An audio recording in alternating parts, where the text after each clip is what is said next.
Good morning, afternoon or evening, wherever you are in the world, and welcome to the next in our series of Incite Group webinars. My name is Nick Johnson. I'm the founder of the Incite Group and I am your host for today's discussion.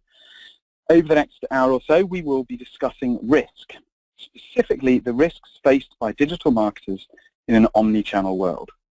Brand fraud, executive impersonation and regulatory compliance. There are plenty of challenges to face. But fortunately, we are joined by Ray Kruck, the VP of Marketing and Global Partnerships for Proofpoint, who will be our guide. Now, before we get started with today's discussion, a couple of quick notes for you. First, a reminder, we are recording the webinar. We'll receive a link to the hosted recording by the end of the week. And second, myself and Ray are certainly not the only participants in today's conversation. We're looking for you to ask questions throughout the webinar, so please do so using the question function, which you should see in the bottom right-hand side of your screen. And in the spirit of interactivity, we are going to be kicking the webinar off with a poll, which should be appearing on your screen now. So, the big question for you to answer is, how would you rate the current risks facing your brand?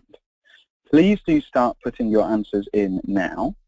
So do you see those risks as high, medium, low, or somewhat disconcertingly, do you not know? So we're going to have 5 seconds left for you to vote. So 5, 4, 3, 2, 1. Okay, we can close the poll and the answers should be coming up shortly. There we go.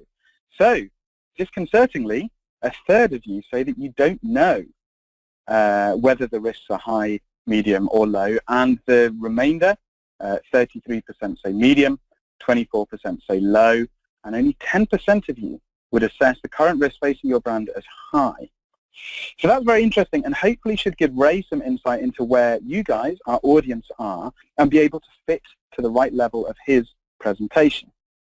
So, all that is now left for me to do is to introduce Ray Kruck, the VP of Marketing and Global Partnerships at Proofpoint, to take us through managing digital marketing risk in an omni-channel world.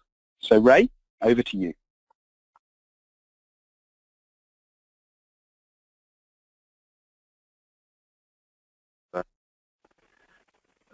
Thank you, Nick. Yeah, that was great. Thank you all for joining today. I wanted to take you down a brief discussion and overview of digital marketing risks in an omni-channel world. It's an interesting dynamic we've seen evolve in the evolution of both the strategies to deploy social media, but also the risks and challenges that come with the expanded investment in social media and other forms of digital marketing. So I want to explore today with you some of the challenges and issues that we see with working with our clients, some of the leading Fortune 100 companies in the world, as well as also very small companies. It's a challenge and a set of challenges that are faced by all different sizes and sizes of organizations, as well as in different vertical markets. So a lot of what I'll talk about today transverses various market spaces, geographies, jurisdictions in the U.S., in Europe, Asia even, so we'll try to cover a broad landscape here of issues. And along the way, hopefully we'll get an engagement from you and get some feedback from you as to what you're seeing. So I'll start by just setting the stage that essentially today, and I think many of you already know this, but I just want to, it's helpful to kind of set a framework, is that really the economy today that businesses are undertaking leverage a number of different digital channels. And I think a few years ago we were looking at digital or elements around social as a way in which just to simply have a conversation with clients, not wandering too far from the original intentions of how you used web infrastructure, like your website or that sort of form of communication. What we're really seeing now in the new economy or the social economy are very much an interactive flow between clients and brands back to clients, and mixing, the communication channel with also a commerce channel, so you're transacting with clients. And even beyond your brand, as you transact with your clients, your customers and your followers are interacting further and taking your brand beyond your control, as it were, and talking to their friends and providing influence as to how your product is perceived and whether or not a product transaction will actually take place, even beyond your control, because now your brand lives in the hands of your followers and your consumers as they continue to extend and leverage digital channels beyond your reach and your initial impetus. And we're seeing a tremendous growth of this influence by virtue of just looking at Facebook and Twitter, especially Facebook these days, even LinkedIn now being acquired by Microsoft. These platforms, these social platforms are enormously powerful and are driving a big part of the world economy, such that some economists are predicting that by 2020 we're going to see 1/3 of the world economy be either directly transacted on digital channels or influenced directly by digital channels. And what this means for you as a brand, again, as I said, whether you're a small brand or a very large brand with a large social footprint, or whether you're in a regulated industry or not, really this is going to have a large impact on your organization in terms of how these channels get turned on at scale, how you as digital marketing practitioners and digital leaders are going to organize your groups, the policies you're going to set, the risks you're going to face. These are all going to be issues that you're going to face. I think we're having trouble seeing the slides. Is that still a challenge for you guys? There we go. So really where we see the MarTech explosion today for CMOs is that there are enormous amounts of technologies out there that vendors are pushing onto you as digital leaders and you're considering to adopt. It's a very crowded landscape. There's over 2,100 marketing technology solutions out there today, spanning a vast array of capabilities.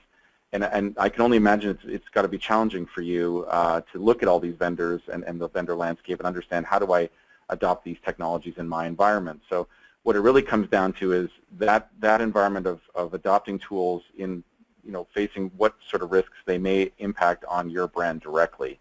And some of these emerging technologies are themselves, by virtue of leveraging them and bringing them into your fold, driving a lot of issues. So the 4 issues I wanted to cover today in terms of risks we see most often with clients are brand fraud, executive impersonation, regulatory compliance, and digital threats. So these are all challenges that we're seeing in the marketplace today.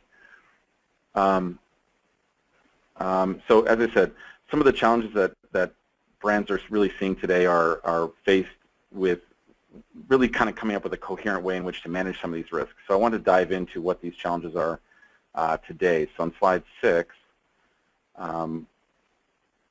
it's really an omni-channel challenge, as we started off by saying. It's really the fact is that today you as digital marketers are really having some difficulties understanding how to leverage omni-channel in a way that reduces risk effectively for everyone. So some of the key areas we want to focus in are dark web curated attacks, what we're calling angler phishing, which is customer care channels being compromised by bad actors, and we'll go into the detail of what that looks like, as well as mass protest attacks on brand channels. So these are the kind of issues where a community may come after a brand in a very deliberate way to essentially hijack the voice of the brand and really effectively try to kind of take away the voice of the brand. So let's just kind of go through these one at a time on the next slide.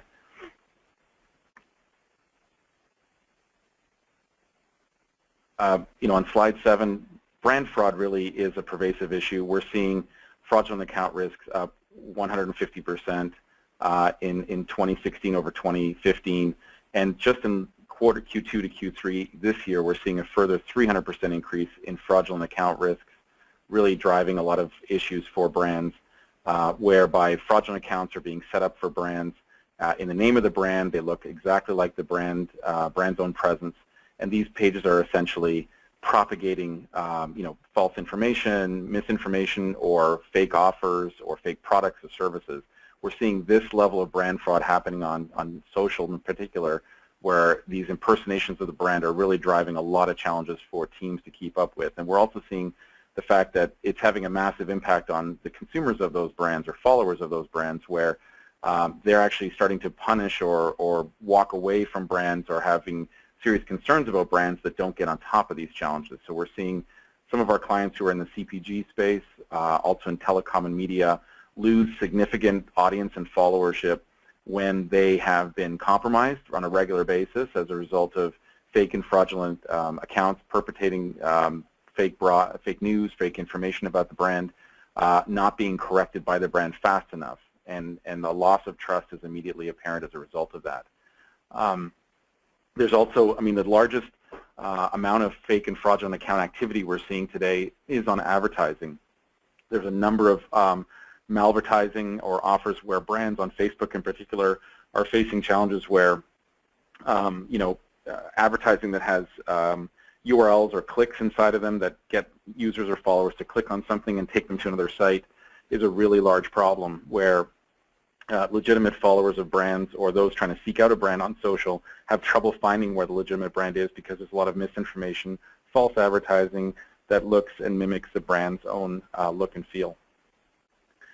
One of the areas where I wanted to talk about today was something what we're seeing on customer support channels called angler phishing. Angler phishing on slide 8 is a key challenge that we're seeing, perpetrated largely within the financial services community, but we're seeing it now extend into the consumer product sector as well. It's essentially where a cyber criminal or fraudster is basically camped out on the social media channel, typically Twitter, possibly Facebook, the social customer care channels for a brand, where someone has a question about a product or service that the brand delivers, and they, instead of emailing back or phoning to a 1-800 number, they're going on a social media channel to ask questions about the brand. The risk here is, in this type of angler phishing bait, is that basically the fraudster or the cyber criminal sets up a fake Twitter account or a fake Facebook page that looks almost identical or as close as possible, even down to the handle of that fake account being as closely aligned with the legitimate brand's social customer care channel or customer support account. And what they do is, as people are asking questions, the fraudster is basically trying to jump in to the conversation thread and respond to the customer or the follower of the brand faster than the brand itself would. And by doing so, quickly engage, look like it's, to the end user or to the customer, it looks like the legitimate brand is responding, because they may not look at the URL or the account name too closely. They'll just see the avatar logo and even the fake and fraudulent little check mark that may look like it's a verified account, that it's a legitimate account now responding to that customer. And essentially, the fraudster basically jumps in between the brand and the customer to take over the conversation and hijack that conversation by making themselves look like the legitimate brand. And what the end result is something that looks like this. So here's a client of ours that has had this acute challenge happen, and we're seeing this in, as I said, in banking and insurance, but we're also seeing it in consumer product companies, even some media companies. And essentially, the fraudster creates a fake, in this case, Facebook page to look exactly like the legitimate brand, and essentially then, as I said, jump in between a conversation with the brand and the customer and say, yeah, sure, I can help you with that issue. You're frustrated that you couldn't get some bank transfer done. I can help you with that. Jump over here. Sorry to hear that that happened to you. There's a link here for you to go to in order for us to serve you better. And then once the user clicks on that, they end up on something like this, which looks on slide 10, a sincerely, challenging, a page to discern if you were, unless you were a bank employee, you could see where the issues were. But to an end user, these look like legitimate landing pages where the user lands, and then they're asked a series of questions like, oh yeah, sure, log into your account, see your account summary, give us your username and passwords, and by virtue of asking, of course, for those credentials, you're compromising your bank account information to the fraudster. And they can even create a series of sort of sub-pages or, oh, did you get your username and password wrong? Well, enter this additional information in to recover your username and password. So even beyond the initial splash landing page, further pages look tremendously legitimate. So we're seeing that as a significant risk for a lot of brands in terms of coping with brand fraud. Going beyond brand fraud is a kind of second key area of risk, where we're talking about threat to a specific location or specific profile. So in other words, key personnel in your organization or a physical location for your brand. And this is one of the more emerging threats we're now seeing come out into the marketplace, and a lot of brands are facing this, again, particularly in financial services, but even beyond financial services we're seeing issues. One is that on the key personnel side, CEOs, key executives, sales leaders are being targeted to basically social engineer and be able to give up personal information about themselves. And that is that's a key problem in that basically the keepers of the keys to the kingdom, as it were, your key executives, oftentimes can be amazingly, relatively easily fooled into giving up details about the organization, intellectual property, key data points and facts about the company by virtue of clicking on links that are directly targeting them. And this is happening on social through both imposter accounts, kind of directed threats at them, and even breaching personal and family privacy. And I'll show an example of that next. So as of course you're encouraging your key executives and your evangelists and even your employees to advocate on your behalf, I think it's important to set guidelines and policies in place to try to keep them out of trouble. Secondarily, what we see, I think, more acutely become a key issue for a lot of brands is, how social and digital channels can be leveraged to exploit risks against brands at a physical level. So in other words, we're seeing this in the banking sector, but also in oil and gas and also retail, where large brands with large digital footprints and large influence in a market area are themselves becoming targets for physical attacks against their premises, against their bricks and mortars facilities, disrupting their operations, again, threats against key employees working at certain key sites, either by virtue of how the brand conducts business, what market space they're in, whether they're a lightning rod brand that tends to elicit a lot of negative response from the public, whether it's, quite frankly, foreign governments hacking in, as we've seen recently in recent events, foreign governments hacking into both government sites, but also now they're targeting brand sites because it's much easier to harvest data from relatively soft targets like individual brands versus the government. So this kind of geo-fencing around brands and how social can be leveraged to both create protest sites that gather kind of crowdsource terrorism, as it were, where your brand and your digital channels are being used against you to kind of launch attacks against physical sites. This is a new acute area in which we see a heightened level of activity. There are ways in which this can be monitored more directly, but as you as social practitioners need to understand that these are the risks that may involve you to kind of help and get cooperation from either your compliance department, your IT department, your fraud and risk department, and or your physical security group, and improve the level of coordination and communication with those groups to kind of deal with these issues as you see them pop up. One area I also wanted to touch on, as I touched on earlier, was executive impersonation.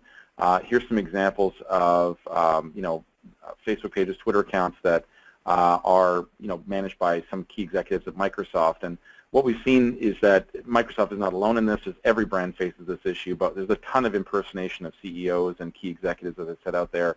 Some quick surveys here of just how Satya Nadella's presence can be impersonated. We in a recent survey found over 40 fake Facebook pages just in Satya's name, that many of whom had a significant amount of likes and followers, as you can see from the example. So clearly somebody's following them, and clearly somebody's liking what they're saying and engaging. And I think this is just exemplifies the risk that a lot of brands face of how key executives need to start having closer monitoring, opting in to have you as digital marketing practitioners or trained corp comm individuals be ready to respond and deal with social crises and issues that pop up in the name of one of your executives, and give them better training on what to click on, what not to engage with, what to engage with, and use things like verified accounts to make sure you're putting forward your most authentic voice. But these are the kinds of impersonations we're seeing dramatic rise in 2016, and we think it will only increase in 2017. And this is an example of what can happen when things go bad, right? They've targeted a key executive on slide 14, where by virtue of a key executive being compromised, the exposure of sensitive data and information about that executive can be pretty vast through social engineering, through getting through to other digital channels where other friends or followers of a key executive have shared information about that executive, where they live, who they're friends with, what role they really have, whether it's fake and fraudulent information to smear that person. I mean, there's a lot of data now that can be mined through secondary and tertiary sources once you've got kind of the key executive kind of compromise. So the ramifications of these compromises can start to get pretty scary. And just up until recently in early 2014, CEOs with executive profiles on social, it largely was focused on LinkedIn. In other words, they had a profile on one network. We're now seeing, just in the last 2 years, we don't have the latest updated data, but we now see this roughly the same stat. 2/3 of CEOs now have profiles on at least 2 social networks and growing. So not just LinkedIn, but LinkedIn plus Facebook or LinkedIn plus Twitter. And they're also moving to Instagram and other places where there's the risk profile of your key executives is definitely growing over time. One other area that I think we need to touch on is web brand fraud, and this is where we're seeing a lot of challenges with brands that are already trying to address this with technology, and we'll get into how to mitigate the risks around this, but this is essentially the risk of your brand having a presence on various social digital channels where you're selling products online, and there's a very strong economic benefit for fraudsters, imposters to basically emulate your brand and create fake websites, fake buying sites, fake e-commerce sites, tying them back to your social channel to kind of draw away your customers to land on a place, either directly from a commercial transaction where they may not look at the URL they're clicking on, or one other more common threat vector we're seeing is people participating in an online poll or survey on social with a brand, specifically on Twitter or on Facebook, where they are interacting with the brand, but then again that sort of fraudster appears on the channel, steps into the fray, into the middle of a dialogue, says, hey everybody, check out, if you answer the survey, the winner of the survey will get a free iPhone.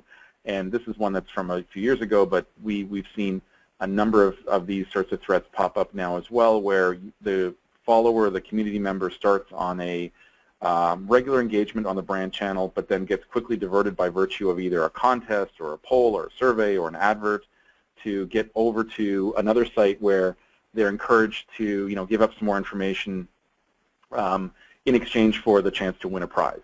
And so these parked URL domains are now one letter off. It's called typo squatting, where they basically make the URL look as legitimate as the real URL for the brand, so they think they're landing on the bank or the product company's real website and landing page, and then they basically are phishing people into this area in which they can kind of either sell knockoff products, steal intellectual property, or even deliver a cyber attack by virtue of getting people to click on links that then infect their computers. So these sorts of threats we're seeing most acutely in financial services and in retailers and in some media companies, as I said, but primarily consumer product goods companies are seeing this because the incentive to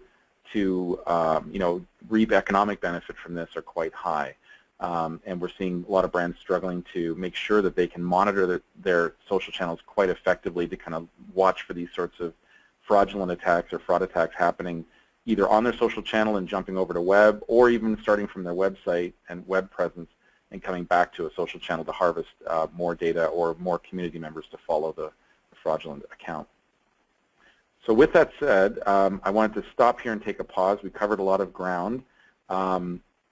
Before we go on to kind of how we manage digital risk, I want to turn it back to Nick for another stopping point where we can kind of come back to you in the audience to check in with you and ask you another poll question, and before we move on to kind of addressing how we deal with digital risk. Fantastic. Thanks very much, Ray. It is evidently a scary world that we live in, and it's interesting to see how sophisticated these attacks can now be. Okay, so as Ray trailed, we would now like to take the temperature of the room and get a sense from you guys as to where you stand on some of these issues. So our question, and this is now open, so please do start answering, is what types of digital risk are you currently concerned about as threats to your organization? And you can select one, you can select all of the following if they all apply. So those 4 options for you are: number 1, brand fraud; number 2, executive impersonation; number 3, regulatory compliance issues; and number 4, physical threats. So which types of risk are you currently concerned about? You have 5 more seconds to answer that question for us. That's 5, 4, 3, 2, 1. Okay, you should be seeing the results come up on your screen presently. Here we go. Okay, so brand fraud has 52% of the vote. Regulatory compliance comes second with 48%. Then we go to executive impersonation with 37% of the vote, and then right down the bottom is physical threats with 7%. So, Ray, before we resume your presentation, do you have any comment on that and on those results? No, I think it probably aligns with where the vast majority of clients we see and talk to every day are as well. Brand fraud on web channels, digital channels is certainly a very large challenge for a lot of organizations, and it's one area where, quite frankly, there's a process part of it, but there's a lot of technology that brands need to adopt to try to get ahead of that, because you have to do things much more deliberately and pervasively in terms of monitoring, and you need to buy monitoring tools that effectively find those risks and help expose them and help you deal with them to shut them off and or stop them. So it's definitely a place where technology can play a role and will help brands deal with that. But yeah, it's in line. I think the other piece about executive impersonations being a prevalent issue, as I said earlier, we're seeing it every day, and even when we go out and talk at industry forums and things, we're hearing it a lot from brands. And it's a fairly addressable problem. It's just that social itself lends itself to being a very open environment and open platforms like Facebook and Twitter. Certainly Facebook and Twitter are not going to do anything about this specific issue around impersonations and fraudulent accounts. They try to when you as a brand respond, and we'll get to that in a minute, but the channels themselves will not deal with it. So you as brand owners need to be proactively leaning in to kind of address these risks on a more proactive stance. And because we found that if you take a passive view of executive impersonations or brand impersonations, or is that the problem only gets worse, and it ends up really clouding the channel presence of your brand, and end users and communities have a lot more difficult time finding the legitimate channel or legitimate brand presence when it's kind of got a lot of signal noise around it. So you need to be aggressively leaning in to deal with fake and fraudulent accounts or impersonation accounts. Okay, I see. Well, thank you for that. And let's go back to you to take us through managing this. And just before we do, a reminder to everyone in the audience, if you do have any questions for Ray that have come up already or that come up in the following part of the presentation, please do use the question function, and we will get to those at the end. So Ray, back over to you on managing digital risk. Okay, great. Let's see if we can get the slides advanced here.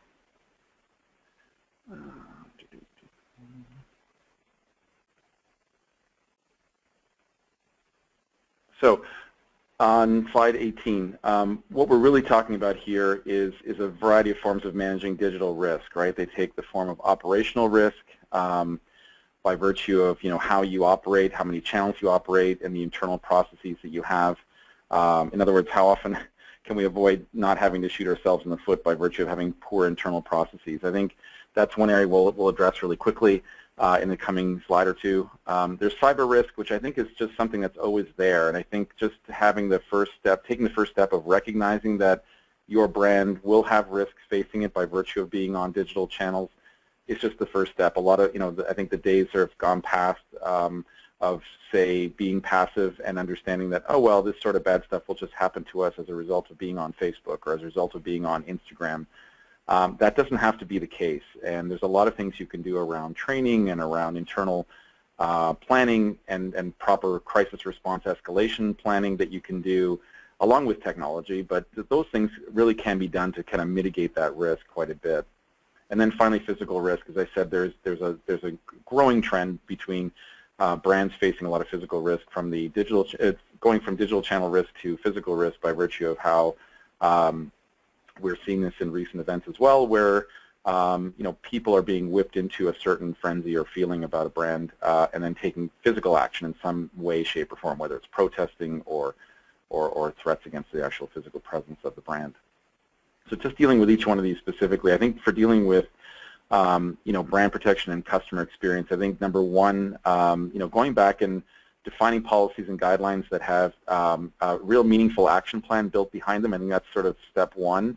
I know a lot of people have, brands have policies in place like appropriate use guidelines for their Facebook pages and other digital channels like Instagram and WeChat, et cetera.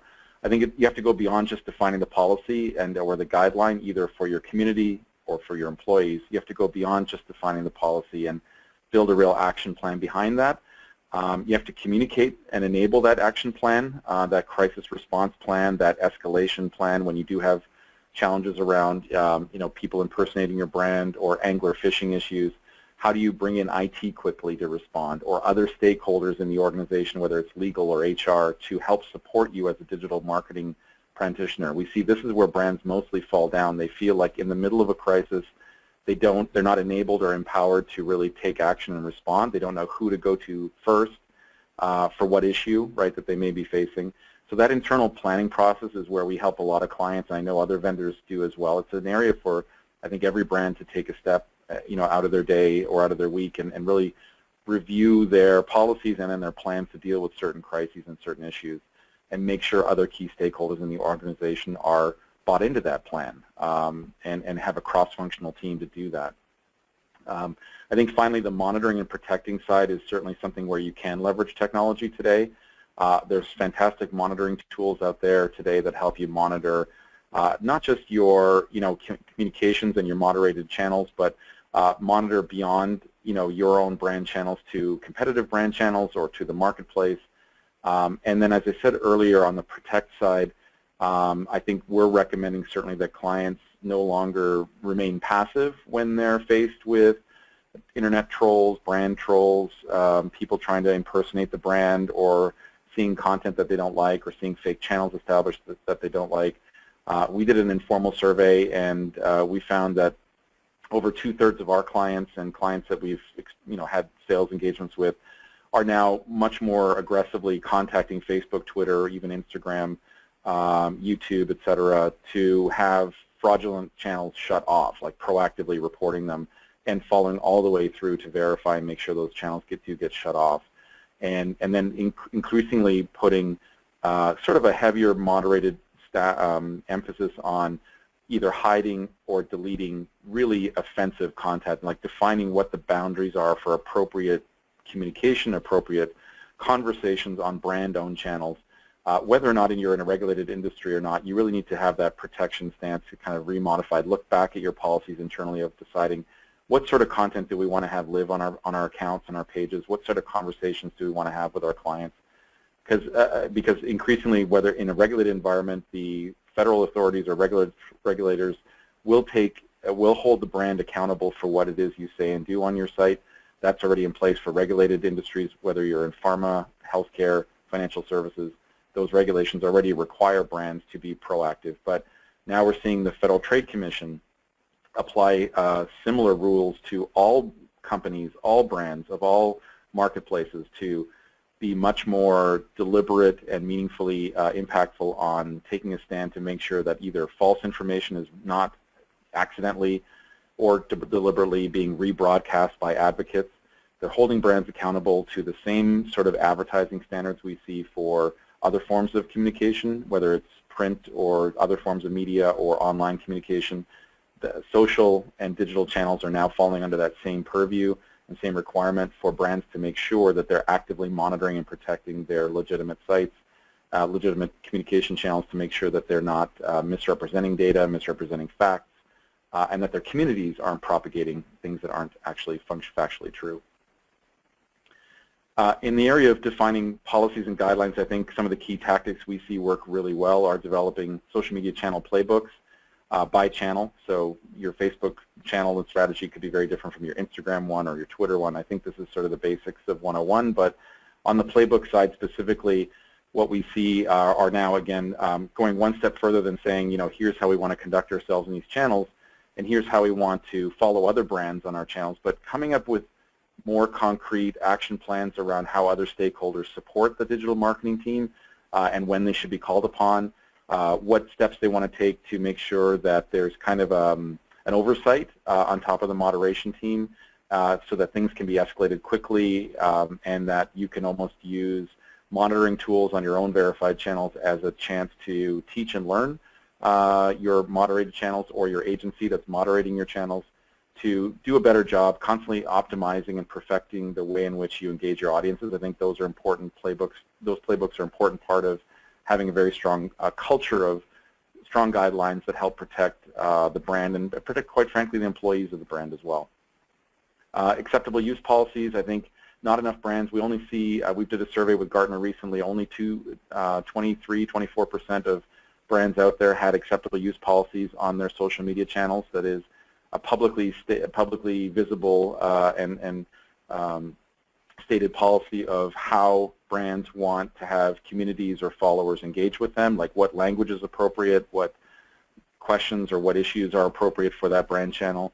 I think that's a great direction to go. Again, as I see, there's been a sea change shift from just a few years ago where brands were very passive and saying, well, you know, social is this open communication channel, we should just let everyone say whatever they want to do. But we see that when that oftentimes goes off the rails and groups target brands and try to do denial of service attacks against them by virtue of swamping them with negative or improper information or just vulgar language, things like that, there is a place for the brand to step in and say, you know, we're just not going to accept this any longer, and we have a policy around if you do these things in a serial fashion without stop after several warnings, we are going to either block you or hide your comments from the rest of the community because they're not appropriate, they harm others, whatever it might be. But having that policy stated up front is very important. And then, as I said earlier, crisis guidelines. I think not just having guidelines, but actually testing your crisis response is really important. That's a process thing that involves, as I said, other stakeholders. I think those are really, really key things that we see. Success criteria for brands that respond well to crises, have clear guidelines around escalation, what executives need to be involved at what point in time, what other teams need to be involved to help support digital marketing. And oftentimes, I'd say most of the time when we help clients deploy our technology to help protect their presence, this is one area where we really help them around process that's wrapped around the technology of workflow or escalation paths and notification paths, who needs to be involved at what point in time based on what sort of issue is being addressed by the brand. On the communicate and enable, I think training, I think everyone knows this is a fairly standard thing. Annualized training is, of course, key. We see still some brands basically doing very heavy training at the front, like when you join a company, you as an employee maybe have to sign off on a social media policy or social media communication policy, but there's no real either training beyond that as to, well, what does that actually mean in practice for our company? What can I say? Can I talk about future products or not? Can I talk about executives or not? Can I talk about certain things, and not just having that happen once when they first join the company, but the successive, recurring, constant training for those that are asked and expected to communicate on digital channels. They need lots of support. We've seen gamification work really well to help support clients. In other words, not just get rewarded for, hey, retweet some company news over and over again, but take action for where someone stepped forward and maybe stopped a communication or stepped into a community forum or dialogue online where an employee did the right thing by maybe changing misinformation that was prevalent out there on a social channel, or took steps to basically alert the social media team that something was happening. Gamifying that, giving rewards, really helps build a strong employee advocacy program around social. We're seeing that be very, very powerfully adopted, including things such as awards and simple things that aren't necessarily monetary in value. That really has a great way of kind of rewarding those folks from doing the right thing. And then verifying with testing and consulting for best practices. I think there's a lot can be done with existing vendors that you probably already work with. Most vendors that are in the social media technology space and marketing technology space have customer success teams that can convey to you best practices from other similar clients. It's something we do. I know that there's other vendors certainly that do that as well. On the monitoring and protection side, I think the first key step is really monitoring and gain visibility around what's happening with your brand.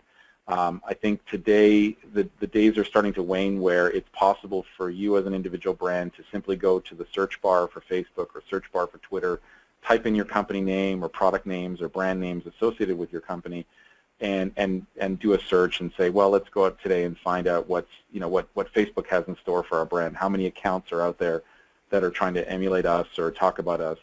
I think those days are limited because the scale and scope of the problem for many brands is now getting beyond that point, and the efficacy or accuracy of being able to do these types of monitoring processes manually is really, really limiting, because as I'm sure everyone knows on this call, when you do things manually like that and you do manual searches for your brand, you may get a snapshot point in time where you find certain things and you take some action, but as everyone knows, it only takes about 2 or 3 minutes to set up a fake Facebook page, a fake Twitter account, gain, pay someone in India $50 and get 1,000 followers within an hour or two, and you can look pretty legitimate on social media pretty quickly. And you can emulate any brand you want. And with that ease with which you can, onboard yourself as a fraudster, as someone who has some malfeasance in their intentions, to go after a brand, it's pretty easy to do it on social. And the social networks have still, after 5-7 years of being a pervasive technology platforms, still have no incentive to basically stop the fraudster from coming into the environment. They're not taking any action around it. I think they're taking some action when the brand responds, that's for sure. And we've seen great response out of all the social channels to do that. But really proactively challenging someone as they create an account on a social network, they're not doing that because their incentive is to gain as many followers, many users on their platforms as possible because they monetize all of those connections.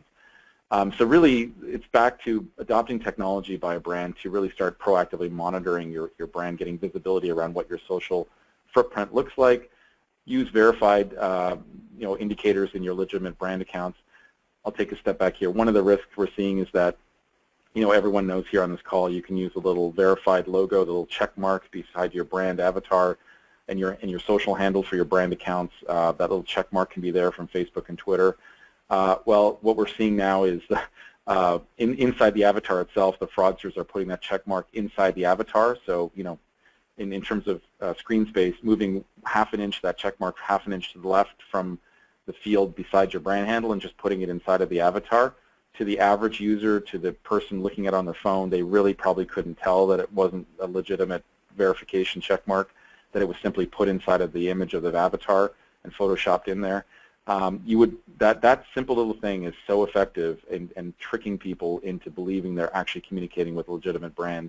So going through and kind of purging out and finding those issues and just notifying the social media channels involved to take that away. We help brands with both the process around reporting those accounts. It's fairly straightforward to do. Your legal department should be able to help, and the more you involve your legal department and make it a trademark issue, the better chances you are of getting a faster response and a thorough response from the social channel to shut those accounts off if you feel that they're creating real harm to your community or to your brand. Further, I think taking steps to inventory your accounts is really important. Create an inventory asset map, monitor over time, obviously use it as a place to report to your executive team as to what actions you're proactively taking to monitor your social presence. If you're in a regulated industry like pharma or financial services, the very first thing when a regulator shows up at your door, they will ask you for an inventory of all of your accounts, and if you cannot provide that thorough, full, comprehensive list of all of your accounts, and it's accurate and up to date, that's the first place the regulator will try to penalize you and hold you under further audit and scrutiny. So having a tool like ours to inventory accounts is important. Persistently monitor for new accounts, and then take down accounts that are not authorized. I think that's key. So with that, I think I wanted to wrap up. I really appreciate all of your time today to kind of join us in the conversation. I'll turn it back over to Nick for follow-on questions.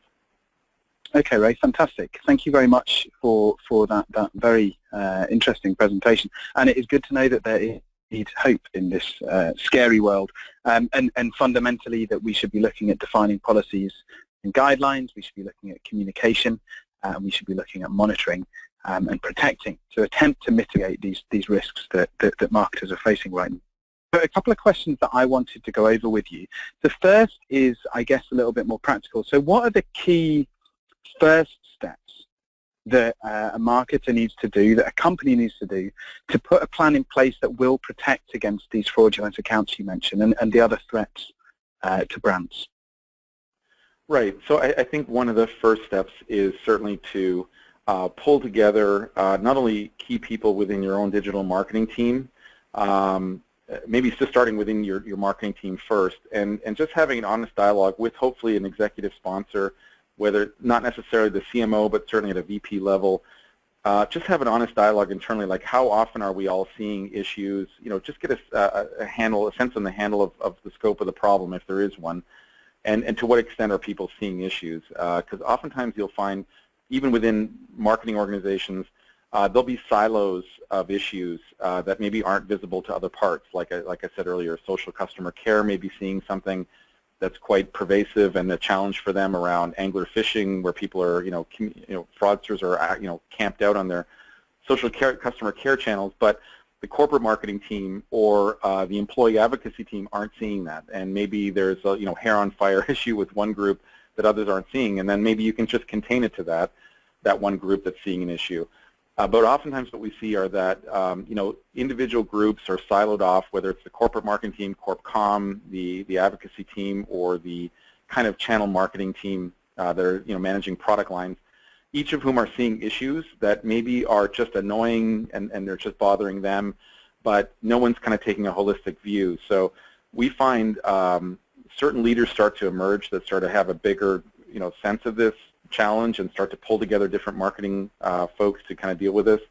Those folks are either on the brand fraud team, if they're in a financial services or CPG environment, or it's the kind of the VP of strategy in a digital marketing sense, where they're starting to maybe hear about things individually. The first step is pull everyone together, assess the scope of the challenge faced by the brand. If there's enough voices, enough issues raised, I think the next step is to develop either a steering committee or a it's kind of cross-functional team, sponsored hopefully by the VP at a VP level, VP of digital or VP of marketing or the CMO, where they will go to other leaders within the organization, be they legal, HR, executive ranks, like the board level, and pull together a cross-functional team to at least meet and discuss these issues more pervasively and get a sense for where the enterprise or the brand itself views this as a priority. Like, how much are we concerned about digital risk or things we're seeing on social as it relates to the overall risk profile of the company? And a compliance officer should certainly be involved. Legal should be involved.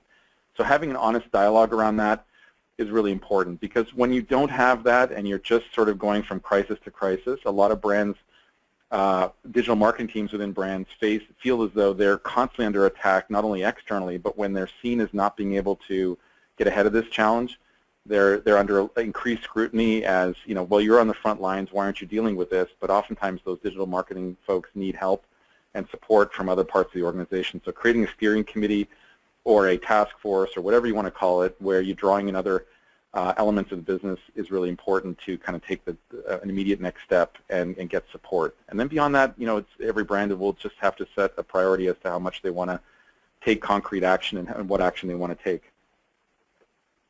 Okay, fantastic. So one of the things that you touched on there that I want to go a little bit deeper into is the relationship, I guess, with the legal team, with the privacy, the data security teams. I mean, particularly, I guess, when it comes to worst case scenarios, things like breach notification and that sort of thing. Can you give us some insight into the best ways you feel those two departments should work together? What the workflow should look like, what the organizational structure should be like when it comes to the interactions between legal and marketing on this particular topic?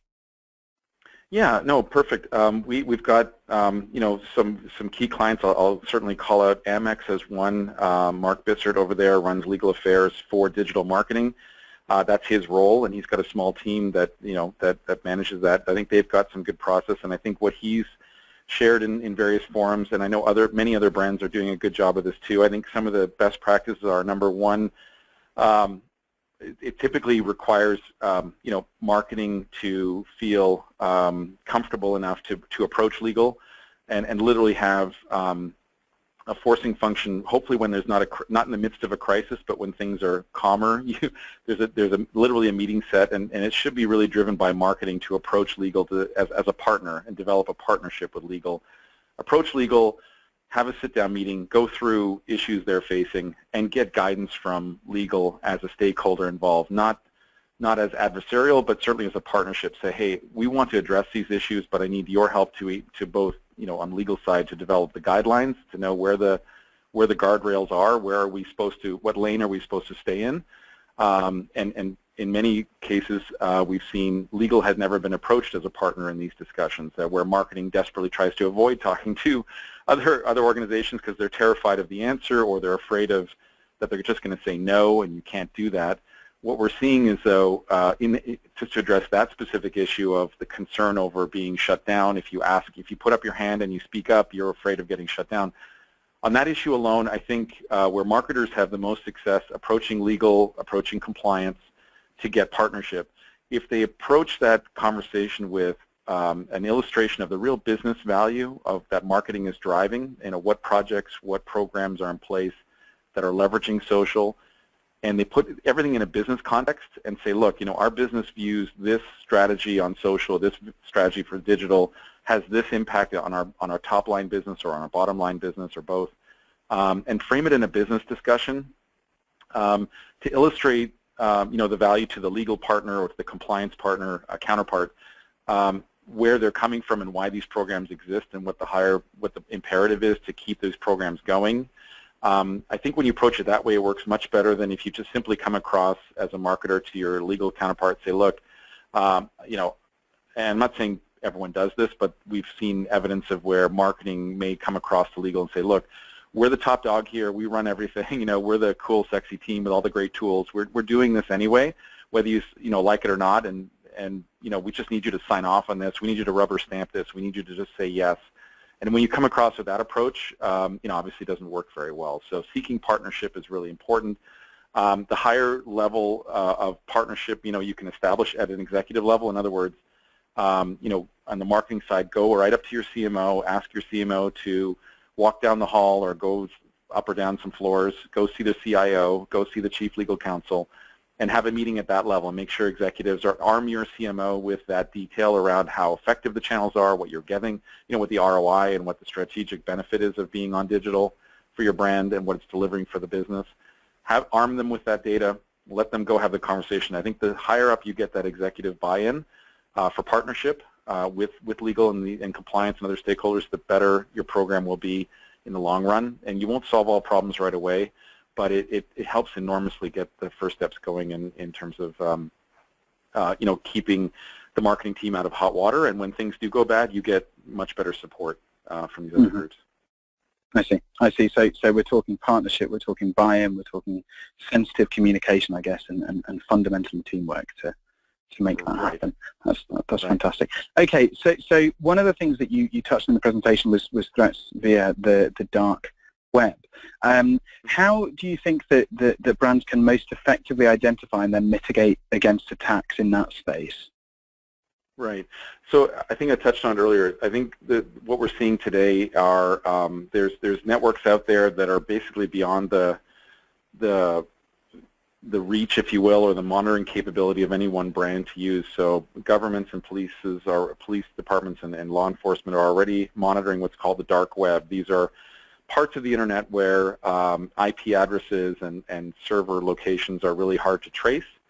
They're typically called Tor networks or things like that, where there's a lot of heavy masking of how you can actually trace down and find the bad guys living here. But in that space, there are hacking tools being bought and sold. There are intellectual property for sale, stolen credit card number lists for sale, a variety of criminal activity happening there, and you really can't, as a brand, go find that yourself. You have to acquire tools, and you have to work with your IT department and your information risk group, if you have one in your organization, or your brand fraud group. And we notice most clients who are doing business online will have someone responsible in the organization for brand fraud or fraudulent activity or risk mitigation. Those folks are the ones to go to, and there's really technology that needs to be acquired. We sell technology in that space, but there's other vendors who do as well, who basically scrape and crawl those networks looking for your brand's markers of identification. So looking for keywords or data files that relate to your brand that are out there, and they need to be reported to police. They need to be blocked and addressed. They can be cleaned up by virtue of using technology, but that's one area where there's no real process. There's no people issue that you can throw at it from a marketing perspective, a digital marketing perspective. You need to have the relevant professionals within your organization in IT and information security and information risk dealing with it, and you need to buy technology to pervasively scan that. And that's one area where we have technology today where brand leaders are involved to some extent. In other words, their brand leaders and marketing leaders are guiding the risk teams within those organizations to say, here's where we've seen issues pop up. In other words, fake sites that sell our knockoff goods and services. And then they're guiding their teams to be able to take action on those. Okay, I see. Thank you. And then the final question, because we are almost out of time, is looking at the physical threats in a little bit more detail. Have you got any good examples or ideas, I guess, if no examples are forthcoming, as to how organizations are discovering and then protecting against those physical threats specifically? Yeah, I mean, I'll just anonymize names, but we're working with 2 specific banking clients right now that both have a similar issue. That is, they're seeing, for example, just to give you a concrete example, protest Facebook sites crop up, like we hate bank X, on Facebook, and they're basically crowdsourcing terrorist attacks. Like they put up a site and say, hey, we all hate bank X. Let's all get together here. They drum up a certain number of followers, and then at one point within days or weeks, that site will then say, okay, we all hate the bank X so much. Now let's all go down to the corner of 5th Avenue and 42nd Street and go bomb that place or go smash all their windows or whatever.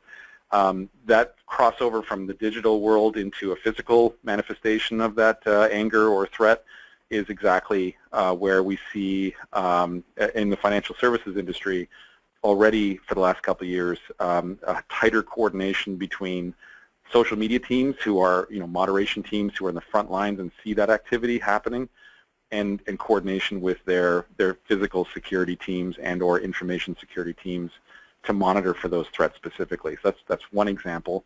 There are many examples beyond that, again, around key executives being targeted with ransomware or other things like social engineering attacks. In other words, we see this also in a lot of different companies where the CEO, CFO, CTO, CIO get targeted on LinkedIn with or on Facebook, but LinkedIn in particular, where they get targeted to respond to an in-mail request that looks innocuous enough. It looks like it might come from someone they might know from a network or a personal connection, and then the dialogue starts and a level of trust gets established, and then pretty soon they're ended up clicking oh, check out this photo or check out this interesting article, and it's a fake article to a news site, and that ends up installing malware or installing ransomware on their machine and affects their machine, and now they suddenly become compromised, and given the role that they have, they've got a treasure trove of data about that organization. So that level of threat vector is really acute, and every brand, we talk to a lot of brands about that challenge specifically, and it seems like no amount of training or visibility is often enough, because as we all know, we're busy. We're all 24/7 on our phones, in the airport, traveling, in between meetings. We're just opening stuff up and clicking stuff on our cell phone. We're not quite thinking through, did this really arrive from somebody that I know? Should I open this file? But you're just doing it anyway because it looks compelling, and that's where the infection happens. So you need technology there to persistently monitor for those threats. That's where you do need technology right on those social channels, like the technology we provide, but also other vendors. You need to really take a proactive stance there to start putting protection in, just like the same protection you put in on a laptop, like anti-malware software. There's technology like ours now where we can be directly embedded in the social channel itself, right on the Facebook account or on the Twitter account, and getting executives to opt in for that kind of monitoring is, we see, much more acceptable now than it was years ago, because executives start to see that threat. So they're okay with having both their personal and their professional social channels being monitored by the brand, because the risks are pretty high. Okay, I see. Well, Ray, thank you very much for an interesting, a somewhat scary, but ultimately tremendously valuable presentation and series of insights. For those of you that were watching along, apologies if there were a couple of issues with the slides that you saw. We will fix all that, and they will be sent out to you in the recording appropriately sorted out. And thank you to everyone for joining us throughout. And a final and huge thank you to Ray and the team at Proofpoint. That does conclude our webinar. So everybody, we hope that you have a fantastic rest of your day. Thank you very much. Bye-bye.